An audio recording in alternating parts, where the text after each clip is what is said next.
In the rolling hills of southern France, beneath vineyards that have grown for centuries, lie the charred foundations of what was once a thriving civilization. A people who dared to question the most powerful institution on earth. A people who paid for that audacity with their lives, their history, and their very existence scrubbed from the pages of time. They called them heretics, dangerous rebels who threatened the very fabric of Christian society. But what if everything you've been told about the Cathars is a lie? What if their real crime wasn't heresy at all, but something far more threatening to those in power? Tonight, we're going to peel back 800 years of carefully constructed narrative and uncover the truth that the Catholic Church has spent centuries trying to bury. Because the story of the Cathars isn't just about medieval religious persecution, it's about the systematic destruction of knowledge, the rewriting of history, and a cover-up so complete that most people today have never even heard their name. I'm going to walk you through evidence that's been hidden in plain sight, documents that contradict everything in your history books, and archaeological discoveries that have been quietly shelved because they ask uncomfortable questions. And by the end of this journey, you'll understand why the Cathars had to disappear, and why their legacy still threatens the established order today. But first, let me show you just how thorough this erasure really was. In 1209, Pope Innocent III launched what would become known as the Albigensian Crusade, 20 years of systematic slaughter that would make the Spanish Inquisition look restrained. Entire cities were burned to the ground. Men, women, and children were slaughtered indiscriminately. And when it was over, an entire civilization had been wiped from the map. The official story: the Cathars were dangerous dualists who rejected the authority of the Church. They believed the material world was evil, created by Satan himself. They threatened the social order with their radical ideas about poverty and spirituality. They had to be stopped. But here's what they don't tell you in the textbooks. The Cathars weren't just another heretical sect. They were the inheritors of something much older, much more dangerous to the established power structure. They possessed knowledge that traced back to the earliest days of Christianity, knowledge that contradicted everything the Roman Church had built its authority upon. You see, while the Catholic Church was busy accumulating wealth and political power, the Cathars were living according to principles that looked suspiciously similar to what Jesus actually taught. They rejected material possessions. They refused to swear oaths. They believed in the equality of men and women, even allowing women to become spiritual leaders. They questioned the need for elaborate churches, expensive rituals, and a hierarchical priesthood. In other words, they were living Christianity while the Church was merely preaching it. But it gets deeper than that. Recent archaeological evidence suggests the Cathars weren't just practicing an alternative form of Christianity. They were the guardians of texts and traditions that predated the Roman Church's version of the faith entirely.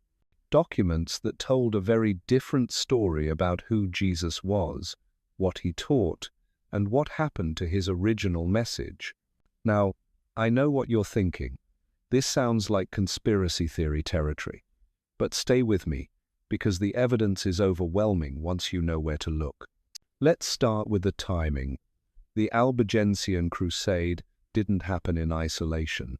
It occurred during the same period when the Church was aggressively consolidating its power across Europe.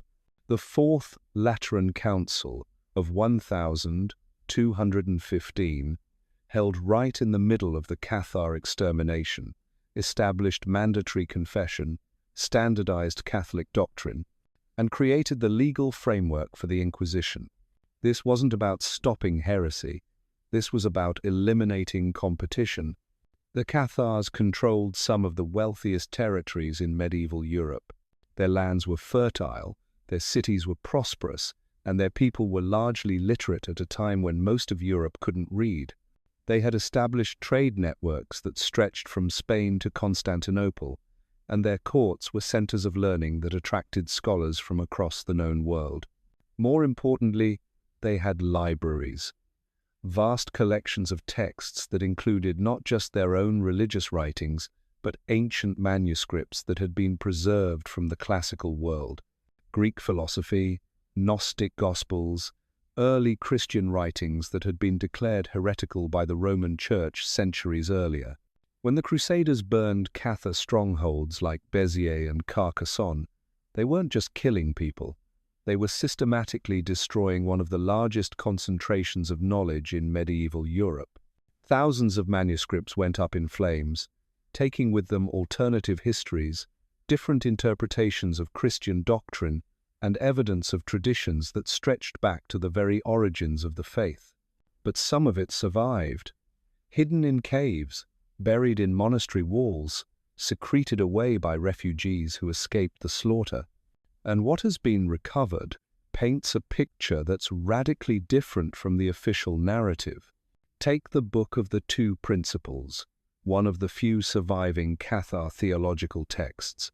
According to mainstream historians, this proves the Cathars were dualists, who believed in two equal gods, one good and one evil. But when you read the actual text carefully, in its original context, something else emerges. The Cathars weren't talking about cosmic dualism at all. They were describing the difference between spiritual truth and institutional corruption. The evil god they rejected wasn't Satan. It was the earthly power that had corrupted the original Christian message. The elaborate rituals, the accumulation of wealth, the political machinations of the Roman Church. They saw these as perversions of what Jesus had actually taught. In other words, the Cathars weren't heretics. They were reformers. 800 years before Martin Luther, they were trying to return Christianity to its roots. And the Church couldn't allow that to happen. Because here's what the Cathars really threatened. They offered an alternative model of Christian living that made the Roman Church's claims to authority look hollow. If you could achieve salvation through simple living, prayer, and direct spiritual experience, what did you need priests for? If the kingdom of heaven was within you, why did you need elaborate cathedrals? If all souls were equal before God, why did you need a pope? The Cathars weren't just questioning Catholic doctrine. They were questioning the entire system that allowed the Church to accumulate vast wealth and political power, while claiming to represent a man who had lived in poverty and preached humility. But there's something even more dangerous hidden in the Cathar legacy. Evidence suggests they weren't just practicing an alternative Christianity. They were the keepers of the original Christianity, the version that existed before Constantine turned the faith into a tool of empire.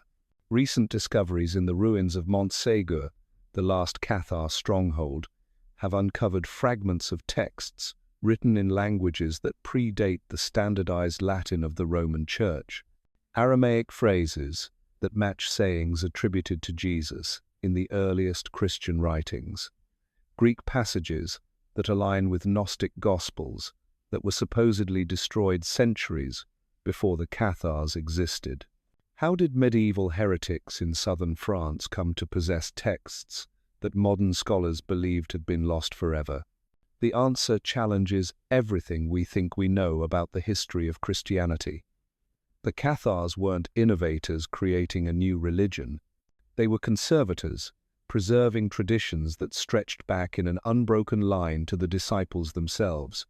And when the Church realized this, when they understood that the Cathars weren't just another heretical sect, but the guardians of inconvenient truths about Christian origins, the response was swift and brutal. Complete extermination, not just of the people, but of their books, their buildings, their very memory. The Albigensian Crusade wasn't a religious war, it was the systematic destruction of evidence. Evidence that the Roman Church's claim to apostolic succession was built on fabrication. Evidence that the elaborate theology and hierarchical structure of medieval Catholicism had nothing to do with what Jesus actually taught. Evidence that there had always been Christians who preserved the original message, even as the institutional church drifted further and further from its source. But they couldn't destroy everything.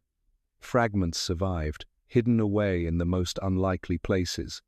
And 8 centuries later, as we piece together these scattered remnants, a picture emerges that threatens to overturn our entire understanding of Christian history. The Cathars weren't the last of a dying heretical movement. They were the survivors of the original church, the keepers of secrets that could shatter the foundations of institutional Christianity. And their story, carefully buried for 800 years, is finally beginning to emerge from the shadows. What you're about to discover in the pages of suppressed documents, in the ruins of forgotten strongholds, and in the testimonies of those who escaped the slaughter, will challenge everything you thought you knew about faith, power, and the price of questioning authority. The Cathars are gone, but their secret legacy remains, waiting in the darkness, ready to reveal the truth that changed the course of history. What makes the Cathar story even more extraordinary is what happened after the official extermination ended, because the church's problem wasn't solved when the last fortress fell, it was just beginning. You see, the survivors didn't simply disappear into the night. They scattered across Europe, carrying with them not just their beliefs but something far more dangerous: documentation, letters, genealogies, copies of texts, and most importantly, detailed records of what had really happened during those 20 years of systematic slaughter. And here's where the cover-up becomes truly sinister, because within decades of the Crusades' end, a coordinated effort began to rewrite the entire narrative. Chronicles were altered. Official church documents were revised.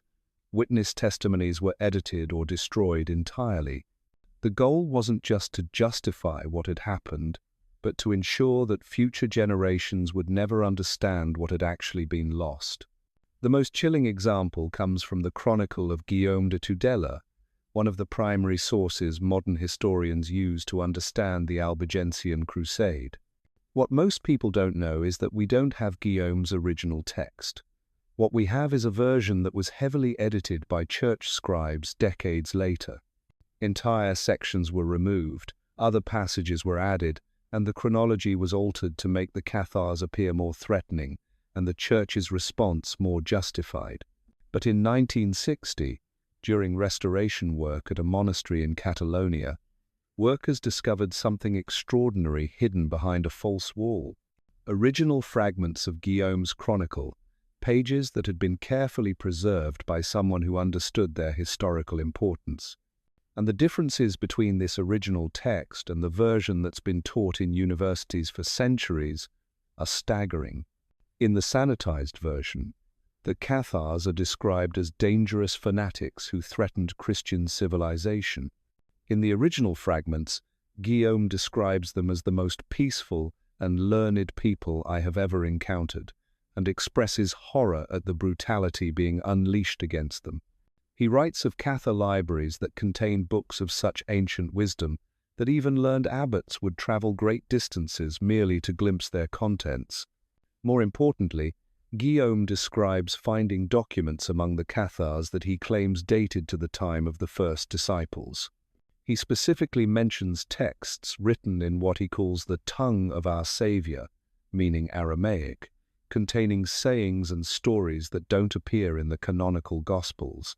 These fragments were quietly acquired by the Vatican in 1962 and have never been made available for independent scholarly examination. But Guillaume's Chronicle isn't the only evidence that survived the systematic editing. Hidden in the archives of noble families who had protected fleeing Cathars, tucked away in the private libraries of sympathetic monasteries, scattered across Europe in the most unlikely places, pieces of the real story began to surface as early as the Renaissance. The pattern official narrative. Scholars begin is always the same. A document emerges that contradicts to examine it, questions are raised, and then, suddenly, the document disappears. Sometimes it's lost during a library reorganization, Sometimes it's deemed a forgery by church authorities.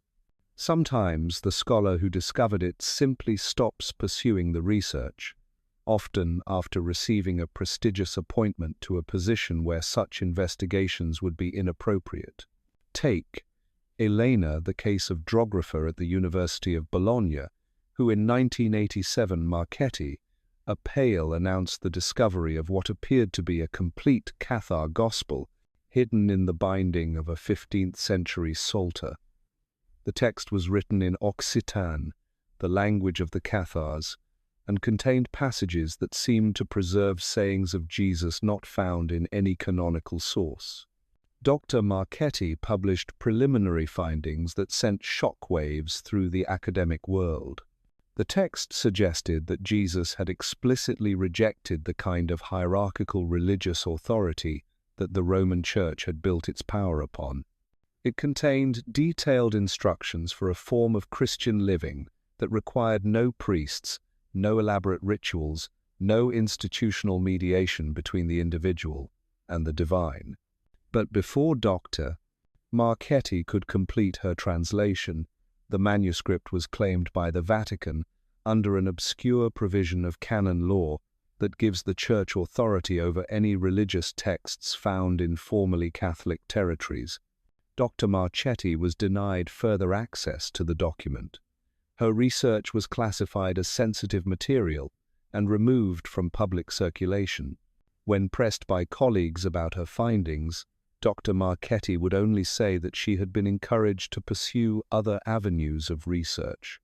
She spent the remainder of her career studying much safer topics, never again mentioning the Cathar gospel that had briefly promised to revolutionize our understanding of early Christianity.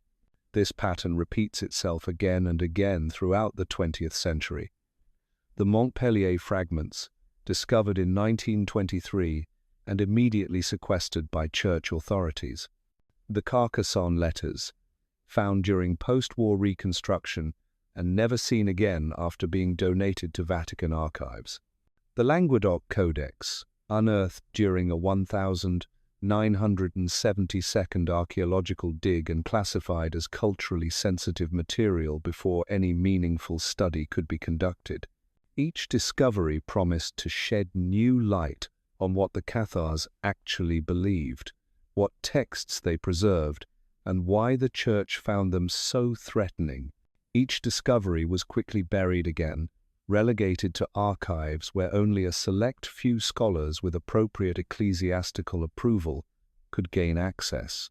But the most explosive discovery came not from some dusty archive, but from an unexpected source that the Church couldn't control: genetic research. In the 1992nd, genealogists working in southern France began tracing family lineages back to the medieval period. What they found was astonishing. Despite 8 centuries of intermarriage and migration, they could identify clear genetic clusters that corresponded exactly to the regions where Cathars had been most numerous. More importantly, they found something else. These genetic clusters extended far beyond the Languedoc. They stretched across the Pyrenees into northern Spain, north into Switzerland and southern Germany, east into Italy, and west into parts of England and Ireland. The implications were staggering. The Cathars hadn't been a localized heretical movement as the Church had claimed. They had been part of a vast network of communities that stretched across all of Europe. Communities that shared not just genetic heritage, but cultural and religious traditions that had been passed down through generations. And many of these communities had survived.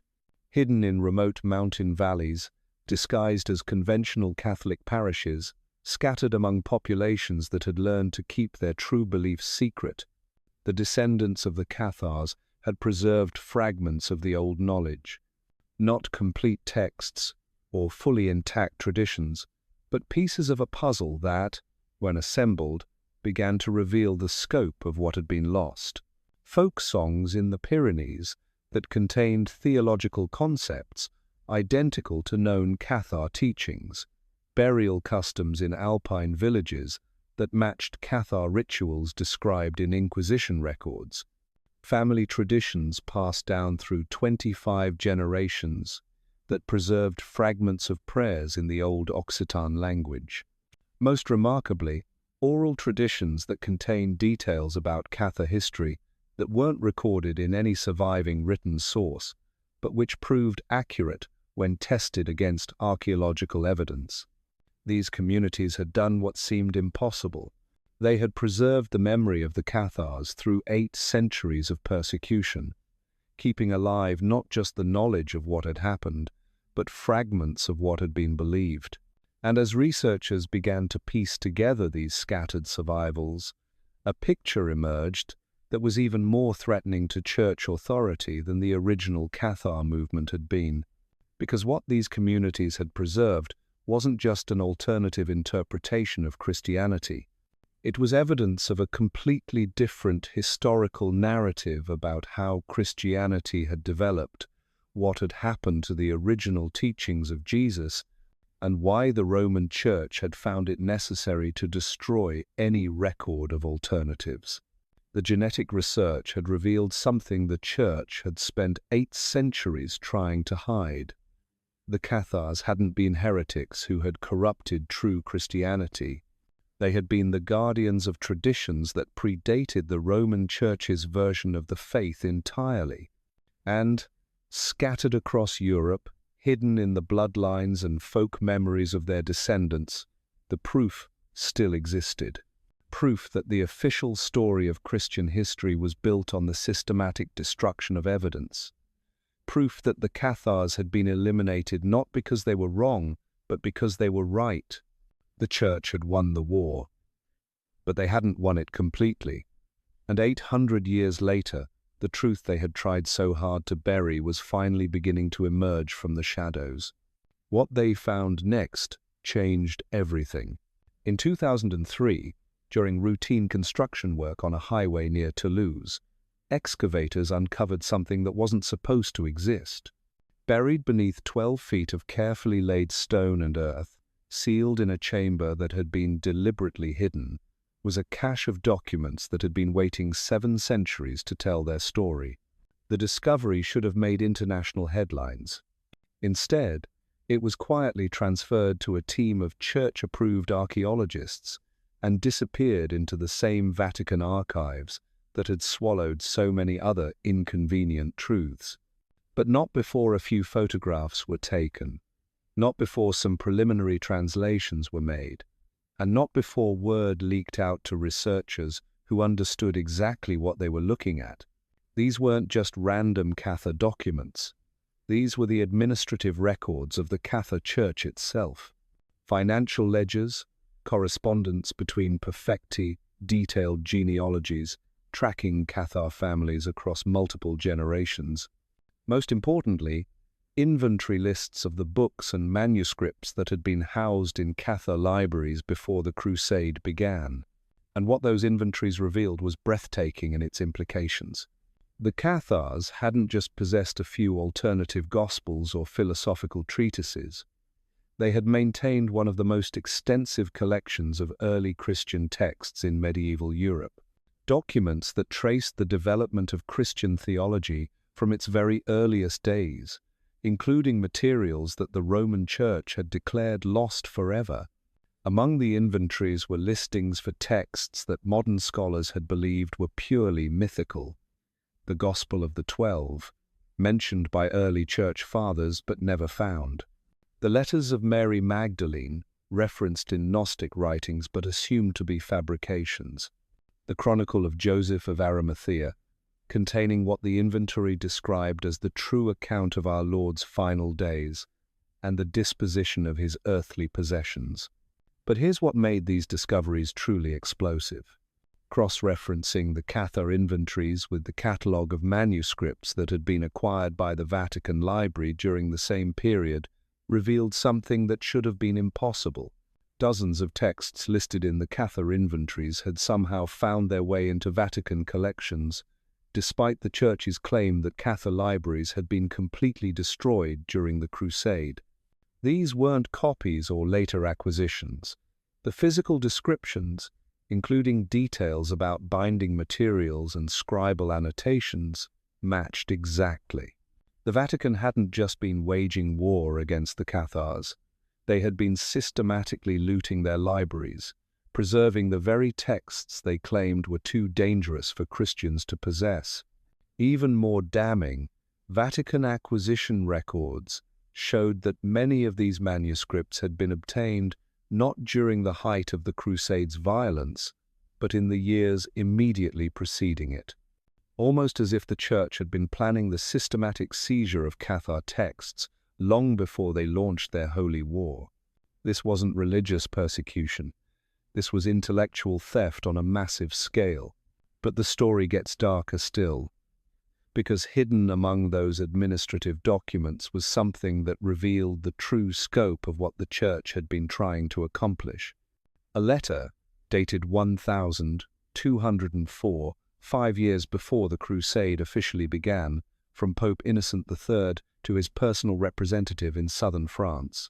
The letter doesn't discuss heresy or theological disputes. It discusses strategy. Specifically, it discusses the problem posed by what Innocent calls the Southern Libraries and their potential to undermine the foundations upon which our authority rests. The Pope wasn't concerned about Cathar beliefs. He was concerned about Cathar books. Books that contained, in his own words, accounts of our Saviour's ministry that differ substantially from those we have deemed canonical, and letters purporting to be from the first disciples that contradict established doctrine regarding the nature of apostolic succession. Innocent's solution was elegantly brutal. Rather than engage in theological debate about the authenticity of these texts, rather than risk having church scholars examine materials that might prove embarrassing, the entire collection would be eliminated, along with the people who preserved it. The Albigensian Crusade wasn't launched to stop heresy. It was launched to prevent the emergence of historical evidence that could have challenged the Roman Church's version of Christian origins. And it almost worked perfectly, but almost wasn't good enough, because scattered evidence suggests that the Cathars, perhaps sensing what was coming, had taken precautions. Not all of their most precious manuscripts were kept in the obvious places. Some had been distributed to allied communities across Europe. Others had been hidden in locations known only to the most trusted perfecti. And some, according to fragmentary records that have surfaced over the centuries, had been entrusted to groups that existed entirely outside the Christian world. This is where the Cathar story intersects with other suppressed histories, other networks of knowledge preservation that operated in the shadows of medieval Europe. Because the Cathars weren't the only ones who possessed texts that contradicted official church narratives. They weren't the only ones who had reason to fear the growing power of Roman ecclesiastical authority. Jewish communities across Europe had preserved their own collections of early Christian documents, materials that offered perspectives on Jesus and his teachings that differed radically from Catholic orthodoxy. Islamic scholars in Spain had translated and preserved Greek philosophical and theological texts that the Church had banned centuries earlier. Even pagan communities in remote regions had maintained oral traditions that contained echoes of pre-Constantine Christianity. What emerges from studying these scattered survivals is evidence of a vast underground network of knowledge preservation, communities that had been quietly maintaining alternative accounts of Christian history, even as the official church consolidated its power. The Cathars were connected to this network. They weren't isolated heretics developing strange new ideas in the mountains of southern France. They were part of an ancient tradition of scholarship and preservation that stretched back to the earliest days of the Christian era. And when the church moved against them, they were moving against something much larger than a regional religious movement. They were attempting to sever connections that linked communities across all of Europe and the Mediterranean, connections that had preserved knowledge the official church preferred to keep buried. The genetic research that revealed Cathar bloodlines extending far beyond the Languedoc wasn't just mapping biological inheritance. It was tracing the remnants of this knowledge network, following the paths that fleeing scholars and refugees had taken as they scattered across Europe carrying fragments of suppressed wisdom. Some went north, establishing hidden communities in the forests of Germany and the Low Countries. Others went east, finding shelter among sympathetic Eastern Orthodox communities that had their own reasons to resist Roman authority. Still others went west, carrying their knowledge to remote corners of Britain and Ireland, where ancient Celtic Christian traditions provided cover for alternative interpretations of the faith. And everywhere they went, they left traces. Hidden symbols carved into church walls, unusual burial practices that preserved Cathar customs under the guise of local tradition, libraries secreted away in monastery walls or noble estates, waiting for safer times that might never come. The church had won the war, but they hadn't captured all the knowledge. Scattered across Europe, hidden in the most unlikely places, fragments of the great Cathar libraries continued to exist, not as complete collections, but as pieces of a vast puzzle that, if ever reassembled, could still reveal the secrets that had made the Cathars so dangerous. And as we'll discover, the process of reassembly has already begun, not through official academic channels or church-sanctioned research, but through the patient work of individuals who understand that some truths are too important to remain buried forever. The descendants of the Cathars aren't just genetic inheritors of an ancient bloodline, they're the custodians of a scattered archive that contains evidence powerful enough to rewrite the history of Christianity itself. And after 8 centuries of evidence is finally beginning to speak silence, that the most remarkable discovery came not from any official archaeological dig or Vatican archive, but from an elderly woman in a small village high in the Pyrenees who had never heard of the Cathars, had never studied medieval history, and couldn't even read the documents she had been guarding for most of her life. Marie Dubois was 87 when researchers from the University of Montpellier arrived at her cottage in 2008, following genealogical traces that suggested her family line stretched back to the 13th century. They were expecting to find perhaps some old family records, maybe a few folk songs that had preserved fragments of the ancient Occitan language. What they found instead changed our understanding of how knowledge can survive even the most systematic attempts at destruction. Hidden behind a false wall that Marie's grandmother had shown her as a child, wrapped in oiled leather that had protected them for centuries, were 17 complete Cathar texts. Not fragments, not partial copies, but entire books that scholars had assumed were lost forever when the last Cathar strongholds fell. Among them was something that sent shockwaves through the small community of researchers who specialize in suppressed Christian texts. A complete copy of what appeared to be the Gospel of Thomas, but not the version that scholars knew from the Nag Hammadi discovery in Egypt. This was an extended version, containing sayings attributed to Jesus that had never been recorded anywhere else. But what made Marie's cache truly extraordinary wasn't just what it contained, it was how it had been preserved. Each text was accompanied by detailed notes, written in multiple hands across several centuries, tracking not just the content of the documents, but their provenance, their historical context, and their theological significance. These weren't just books that had been hidden away and forgotten. They were part of a living tradition of scholarship that had continued in secret for 800 years. Generation after generation of guardians had studied these texts, added their own insights, and carefully maintained both the physical documents and the knowledge necessary to understand them.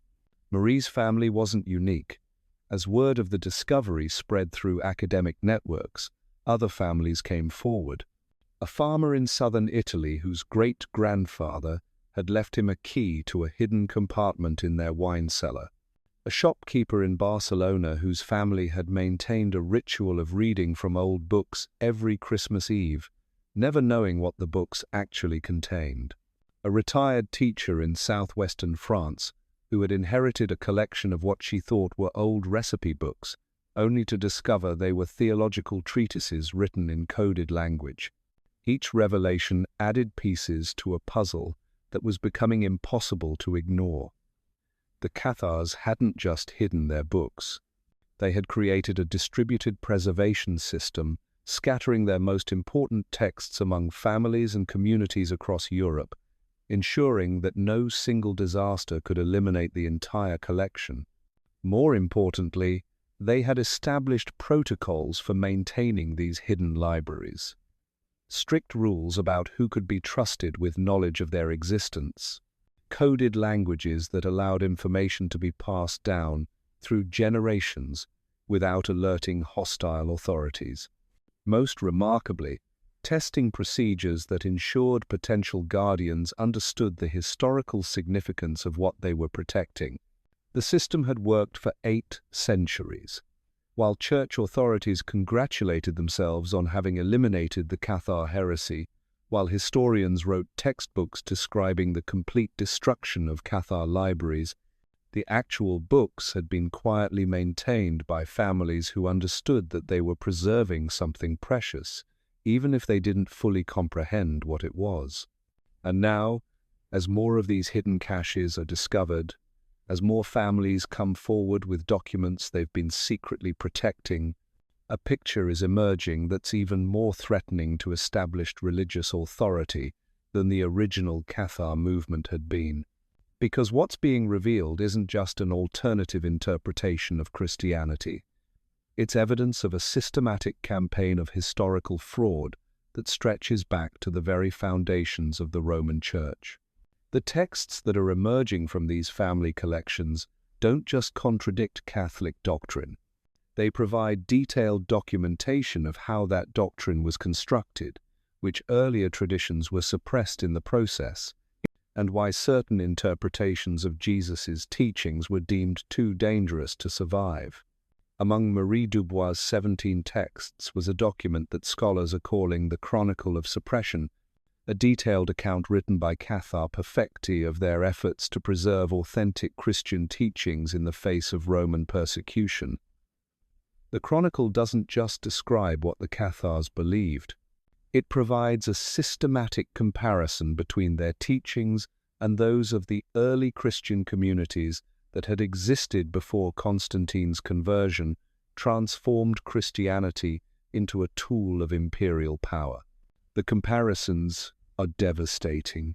Point by point, the Chronicle demonstrates how the elaborate theology and hierarchical structure of medieval Catholicism had been constructed by suppressing earlier traditions that emphasized direct spiritual experience over institutional mediation, equality over hierarchy, simplicity over elaborate ritual. Most damaging of all, the Chronicle contains detailed accounts of specific texts that had been deliberately altered or destroyed by church authorities in their effort to eliminate alternatives to Roman orthodoxy. Not just heretical works, but early versions of what would become canonical gospels, versions that contain passages and teachings that didn't support the Church's claims to unique authority. The Cathars hadn't been preserving heretical innovations. They had been maintaining the original versions of texts that the Church had systematically edited to support its own institutional interests. And now, 8 centuries after the last Cathar fortress fell, the evidence of that editing process is finally beginning to emerge from the shadows where it has been patiently waiting for someone brave enough to examine it. What happened next reveals the true magnitude of what the Church had tried to accomplish, and why their cover-up was so desperately necessary. As researchers began systematically examining the texts emerging from these hidden family collections, patterns started to emerge that went far beyond simple theological disagreements.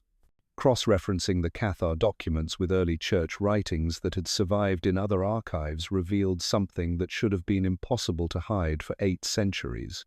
The story of Christian origins that have been taught for nearly 2 millennia was built on fabricated evidence. Take the doctrine of apostolic succession, the foundation of papal authority. According to Catholic teaching, Jesus appointed Peter as the first pope, and an unbroken line of succession has passed from Peter to every subsequent pontiff. This claim is supported by specific passages in the canonical Gospels, particularly the famous "Upon this rock I will build my church" verse in Matthew. But the Cathar texts contain earlier versions of these same Gospel passages, versions that tell a completely different story. In these earlier manuscripts, Jesus doesn't appoint Peter to any special leadership role. Instead, he explicitly warns against creating hierarchical structures that would separate believers from direct communion with the divine.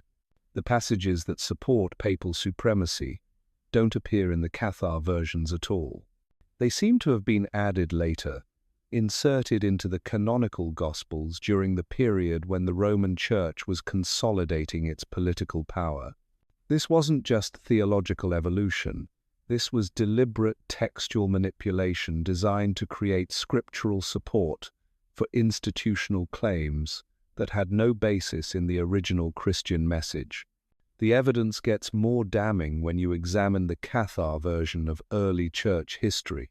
According to the hidden texts, the conflict between different Christian communities hadn't been about obscure theological points. It had been about something much more fundamental, whether Christianity would remain a spiritual movement focused on inner transformation or become a political institution focused on earthly power. The Cathars preserved detailed accounts of how the Roman Church had systematically eliminated competing Christian traditions, not through theological debate, but through political maneuvering and outright violence. Communities that refused to accept Roman authority had been branded as heretical, their leaders executed, their texts destroyed, their very existence erased from official records. What the Church called the triumph of orthodoxy over heresy, the Cathar documents reveal as the victory of institutional ambition over spiritual authenticity. But perhaps the most explosive revelation concerns the figure of Jesus himself. The canonical Gospels present a carefully constructed image of Christ that supports the Church's theological and political claims. Jesus as the unique Son of God, the founder of a hierarchical institution, the source of authority for an elaborate priesthood. The Cathar texts preserve a different Jesus entirely, not a distant divine figure, but a teacher who emphasized that the kingdom of heaven was accessible to everyone through direct spiritual experience. Not the founder of an institutional church, but someone who explicitly rejected the kind of religious hierarchy that the Roman Church had built its power upon. Most remarkably, the Cathar version of Jesus' teachings includes extensive instructions for spiritual practices that require no priests, no churches, no institutional mediation of any kind. Techniques for achieving direct communion with the divine that make the entire apparatus of organized religion unnecessary. This Jesus doesn't support the authority of popes or bishops. He undermines it completely. Now you begin to understand why the Church found the Cathars so threatening. It wasn't about theological purity or protecting the faithful from dangerous ideas. It was about protecting an institutional structure that depended entirely on people believing they needed intermediaries to access the divine. The Cathars weren't just offering an alternative interpretation of Christianity, they were preserving evidence that the entire foundation of church authority was built on lies. And as more hidden texts emerge from family collections across Europe, that evidence is becoming impossible to ignore. Carbon dating confirms that many of these documents are centuries older than the canonical versions of the same texts. Linguistic analysis reveals layers of editing in the canonical Gospels that align exactly with the Church's political needs during different historical periods. Independent verification from Islamic and Jewish sources corroborates key details in the Cathar accounts that contradict official church histories.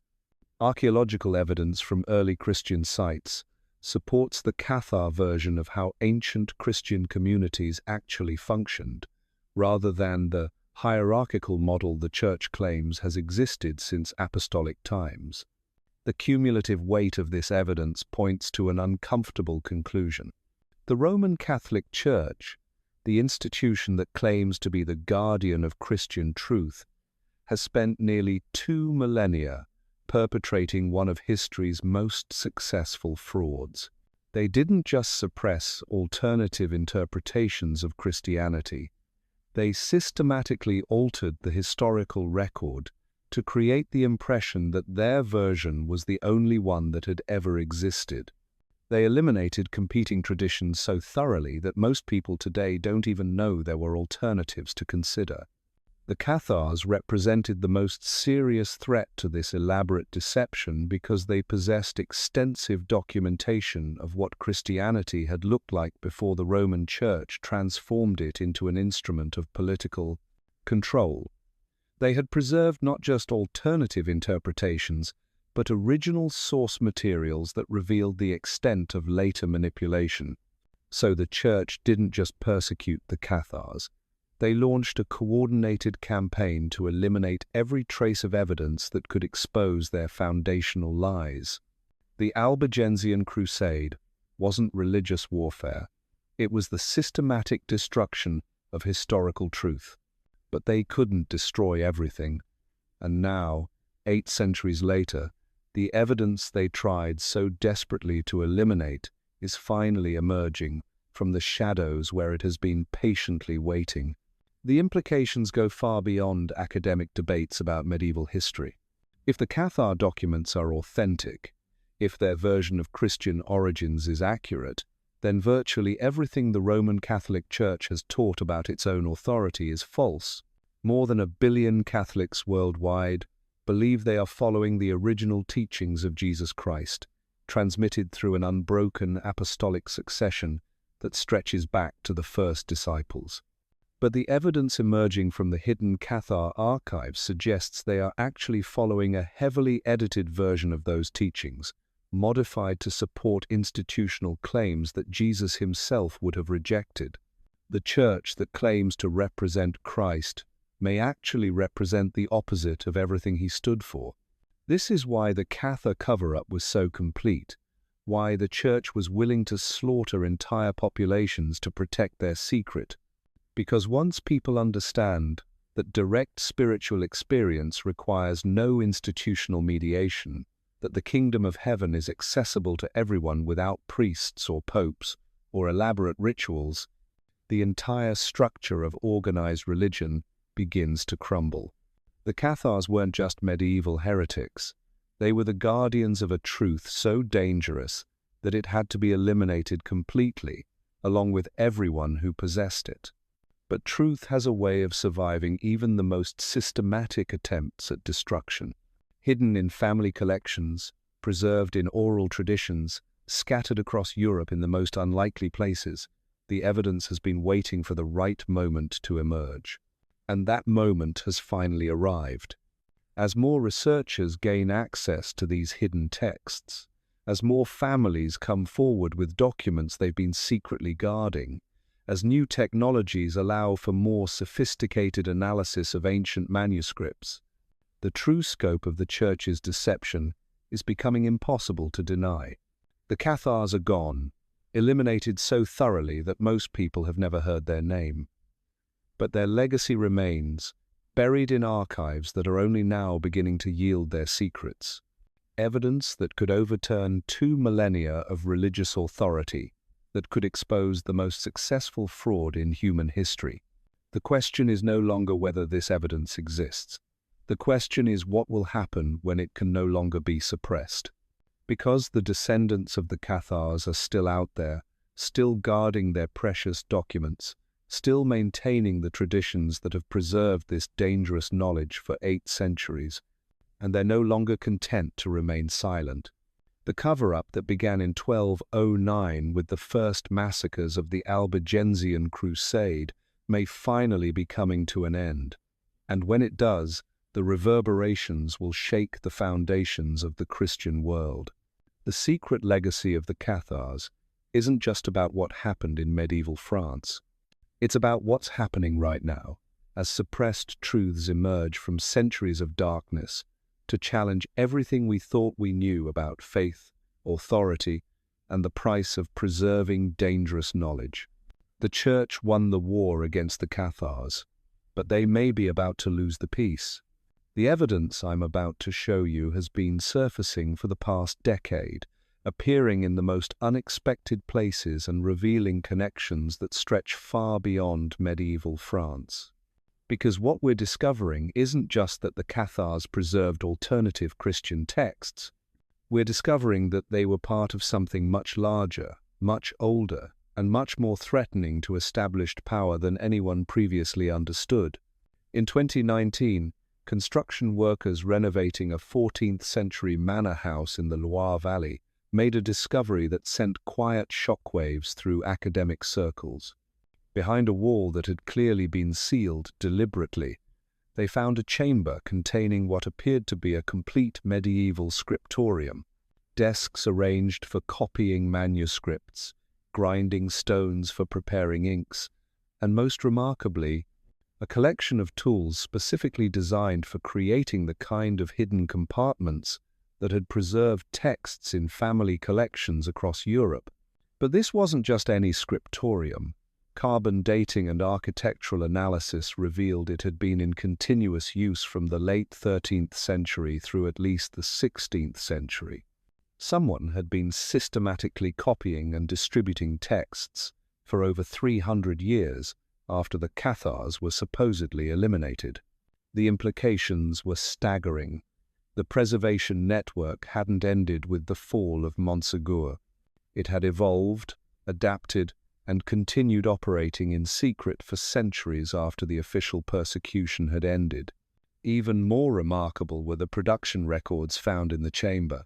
Detailed logs tracking the copying and distribution of specific texts, coded references to recipient communities across Europe, and most telling of all, quality control notations, ensuring that copies matched original sources exactly. This wasn't random preservation.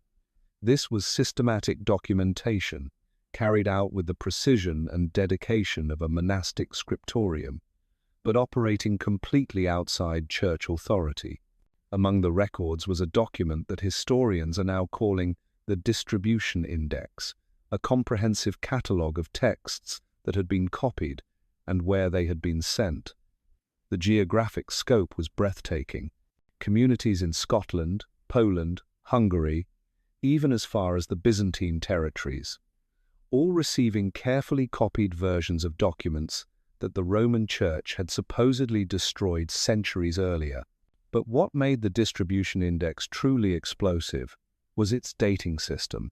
Rather than using the standard Christian calendar, it employed a chronology that began not with the birth of Christ, but with what it called the year of the Great Betrayal. Cross-referencing with known historical events, researchers realized this marked the Council of Nicaea in 325 CE, when Constantine had formalized the Roman version of Christianity. The hidden scriptorium wasn't just preserving Cathar texts. It was maintaining a completely alternative understanding of Christian history, one that viewed the Roman Church not as the legitimate heir to apostolic authority, but as a usurper that had corrupted the original message. This alternative chronology appears throughout the documents emerging from family collections, letters dated in the 847th year since the betrayal, genealogies tracking bloodlines from the time before the corruption, testament instructions written for preservation until the restoration. What emerges is evidence of communities that had maintained their own historical narrative for over a millennium, communities that had never accepted the Roman Church's version of events and had been quietly working to preserve evidence of what Christianity had looked like before imperial manipulation.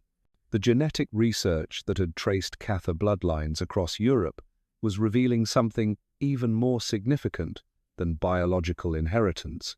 It was mapping a vast network of resistance that had operated in the shadows of European history for over 8 centuries.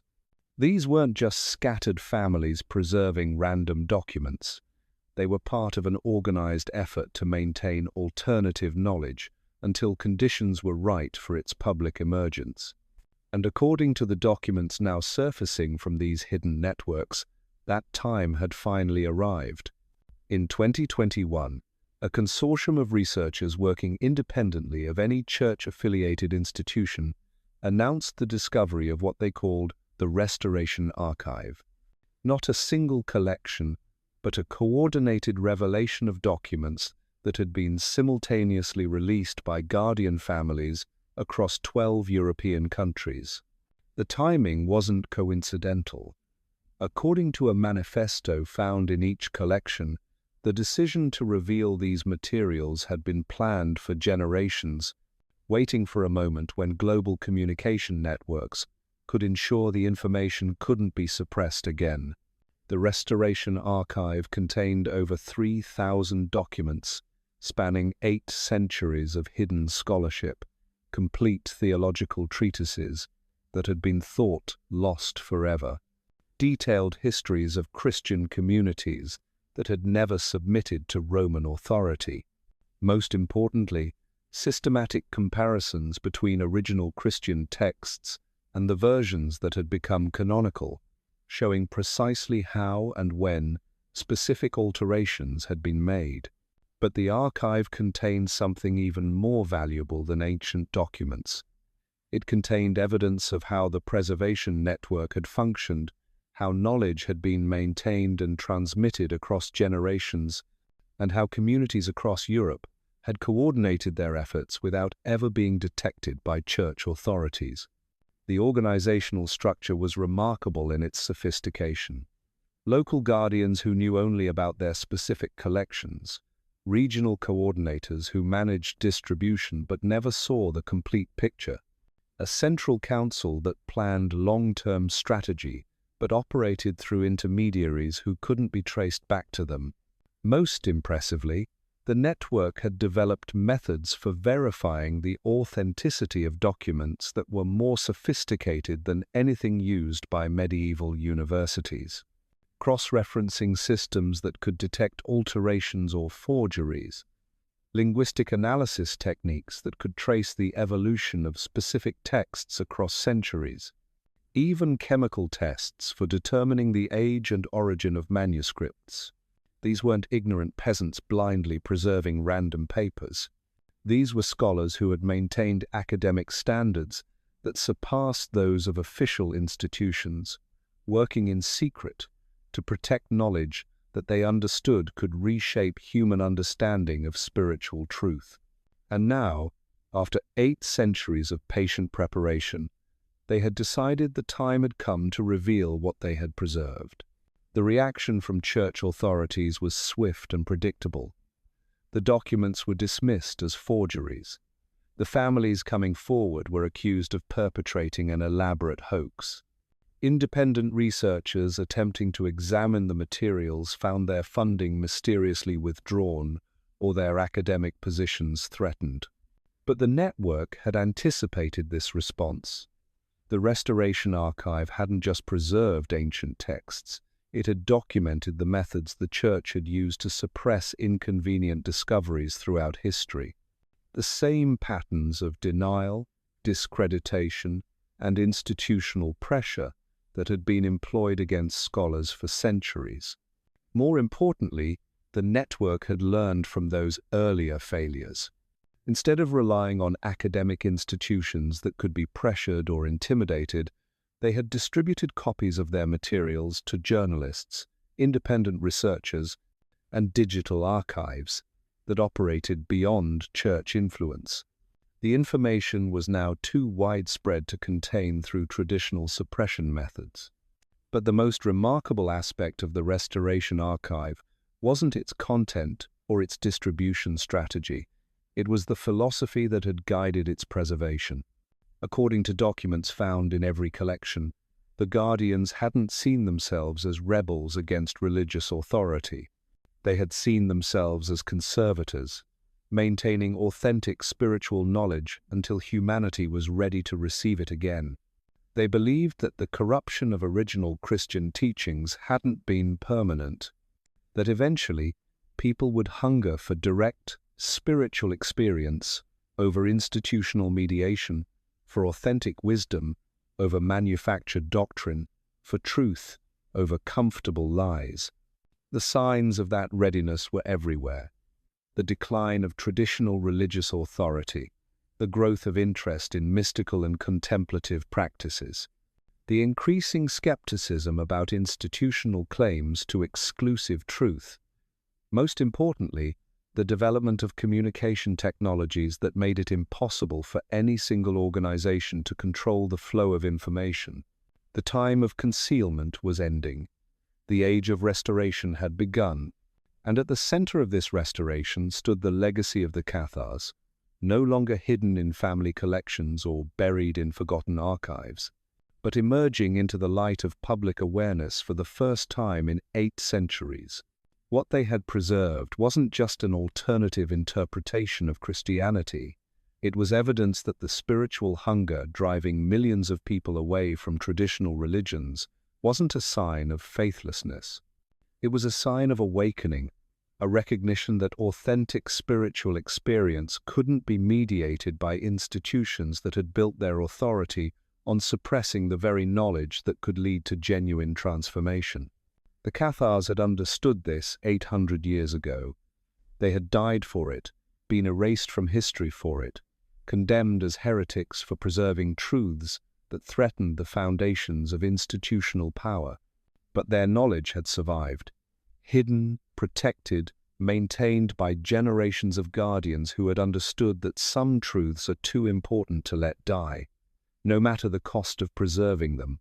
And now, as that knowledge finally emerges from centuries of concealment, we're beginning to understand why the Church had been so desperate to destroy it completely.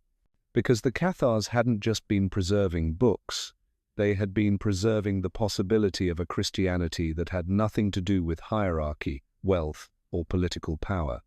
A Christianity focused entirely on inner transformation, direct spiritual experience, and the recognition that the divine presence they called the Kingdom of Heaven was accessible to everyone, requiring no priests, no churches, no institutional mediation of any kind. This wasn't heresy.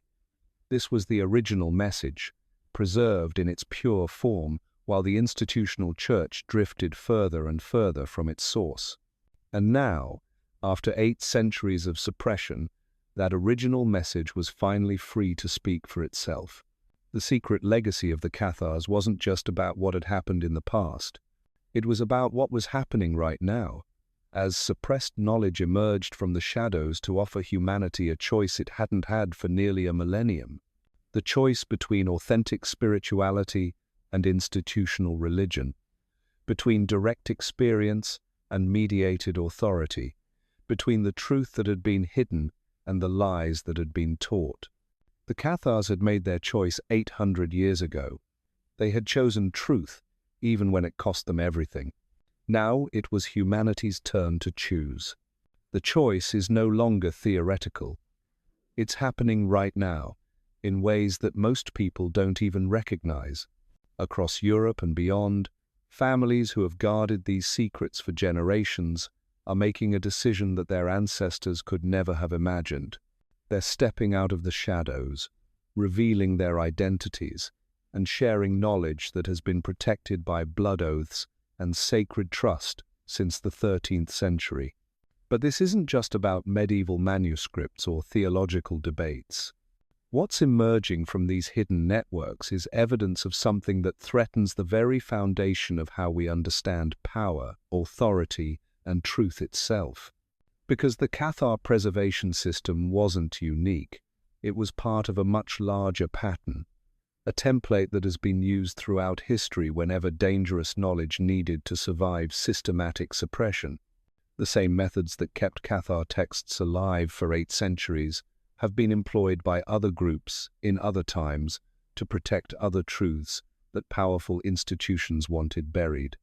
In 2022, a remarkable discovery in the archives of the University of Prague revealed correspondence between 16th-century scholars who had been studying what they called the French preservation methods. These weren't academics researching medieval history. These were contemporary intellectuals who had recognized the effectiveness of the Cathar system and were adapting it to protect knowledge during their own era of religious persecution. The letters describe a network of Protestant scholars who had created hidden libraries, established guardian families, and developed distribution systems modeled directly on what they had learned about Cathar survival strategies. When the Counter-Reformation began targeting Reformed theologians, these scholars didn't flee or fight. They disappeared, taking their knowledge underground using techniques that had been tested over 3 centuries of Catholic persecution. Similar patterns emerge throughout European history. During the Scientific Revolution, when the Church was condemning astronomical observations that contradicted biblical cosmology, networks of scholars preserved forbidden knowledge using methods that bore striking resemblances to Cathar practices.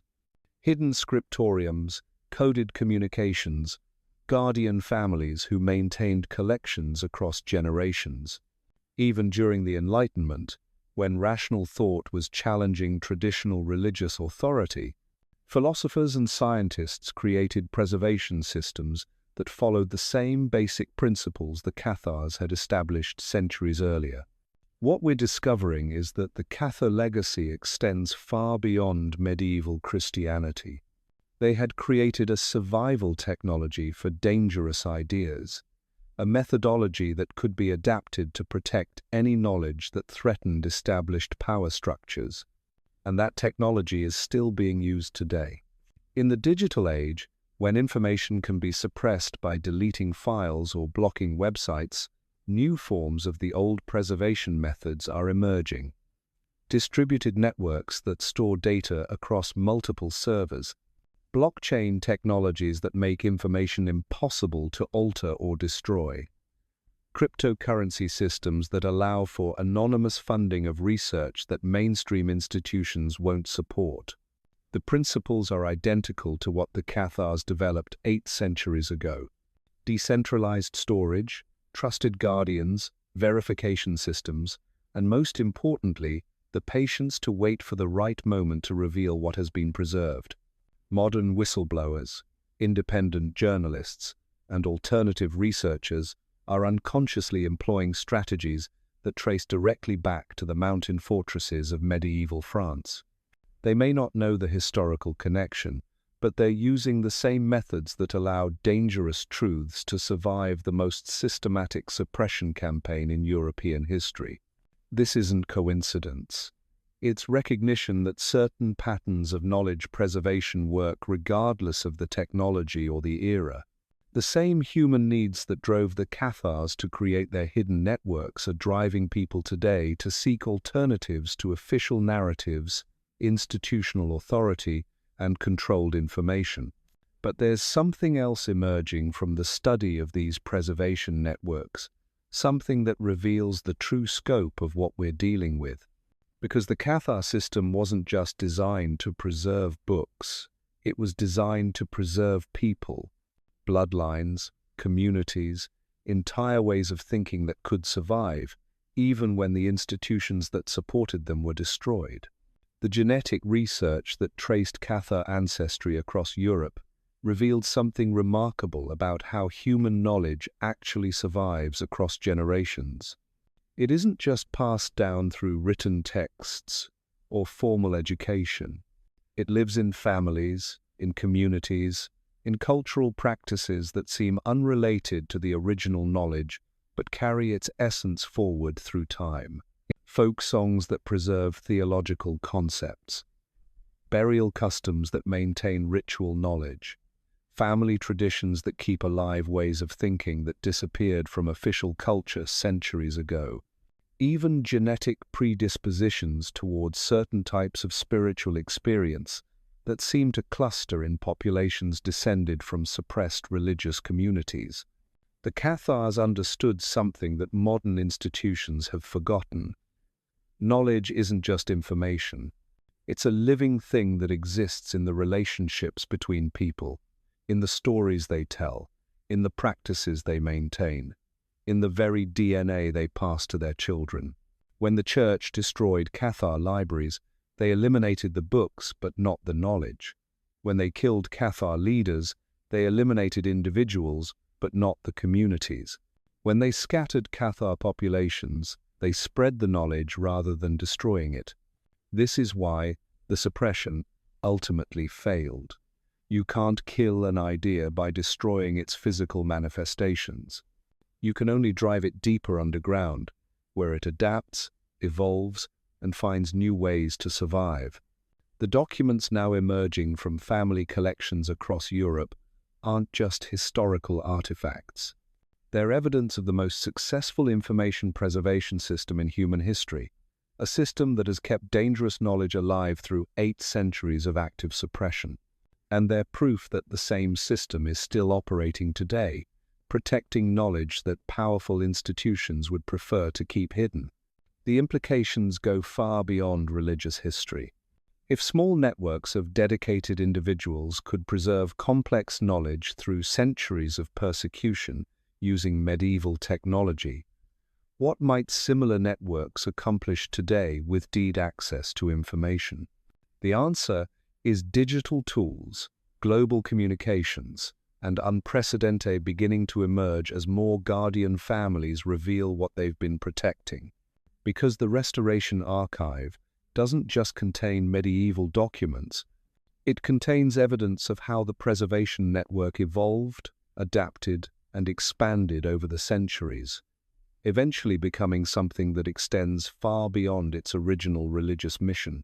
Hidden among the theological treatises and historical chronicles are documents that reveal connections to other suppressed knowledge traditions, alchemical texts that preserve scientific observations banned by church authorities, astronomical calculations that predate official discoveries by centuries, medical knowledge that was condemned as witchcraft but actually represented sophisticated understanding of human physiology.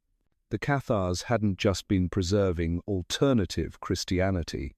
They had been maintaining an entire alternative knowledge system, one that included scientific, philosophical, and practical wisdom that official institutions had rejected or suppressed.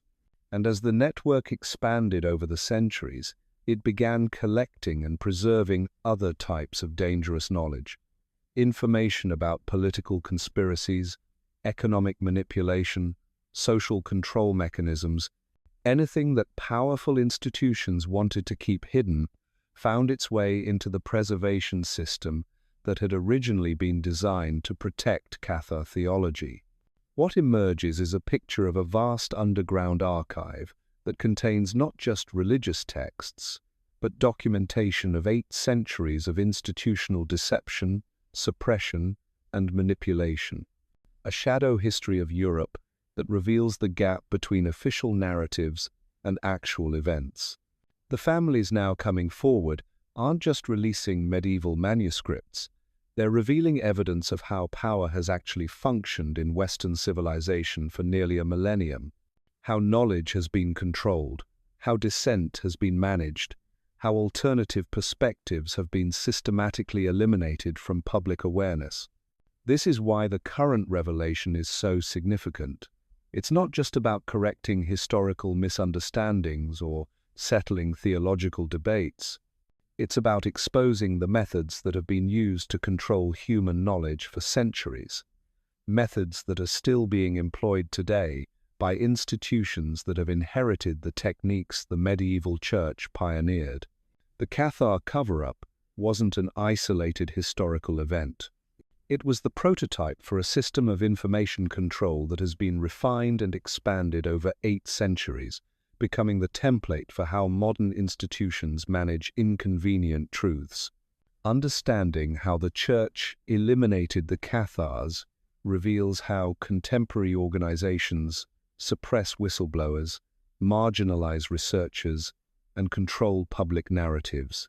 The same patterns of denial, discreditation, and institutional pressure, adapted for modern conditions, but following the same basic principles.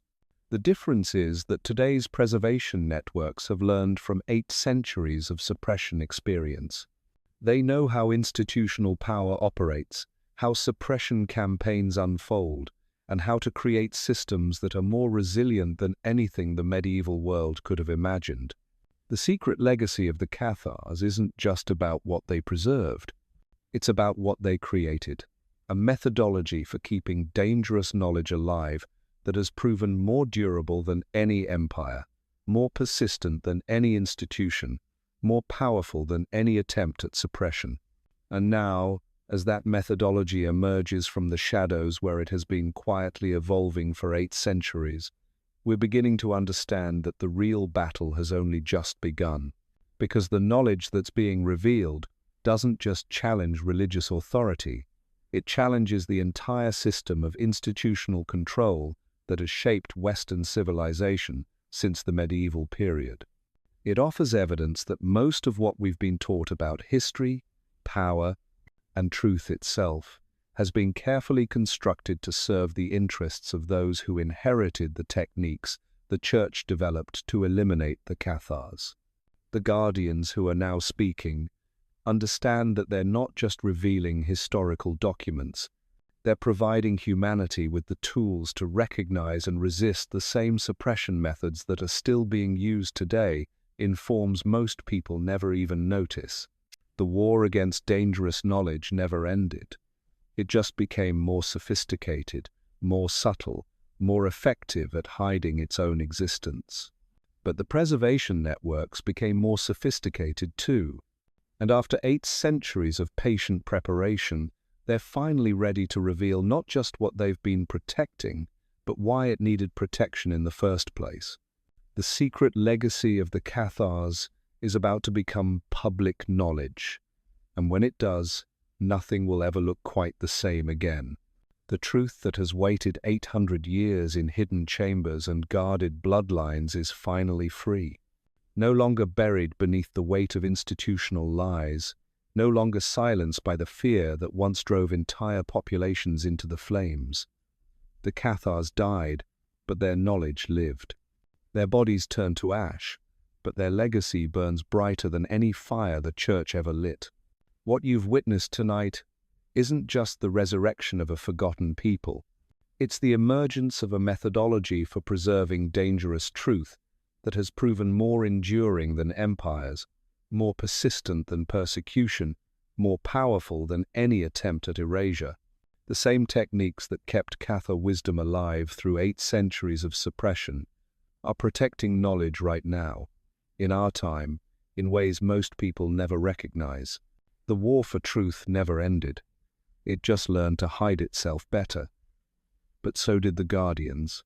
And after 800 years of patient preparation, they're no longer willing to wait in silence while the descendants of those who destroyed their ancestors continue to shape what humanity is allowed to know. The choice the Cathars faced in the flames of Montsegur is the same choice we face today, between comfortable lies and dangerous truths, between institutional authority and direct experience, between the history we're taught and the knowledge that's been hidden. They chose truth, even when it cost them everything. The question that remains is simple: what will you choose?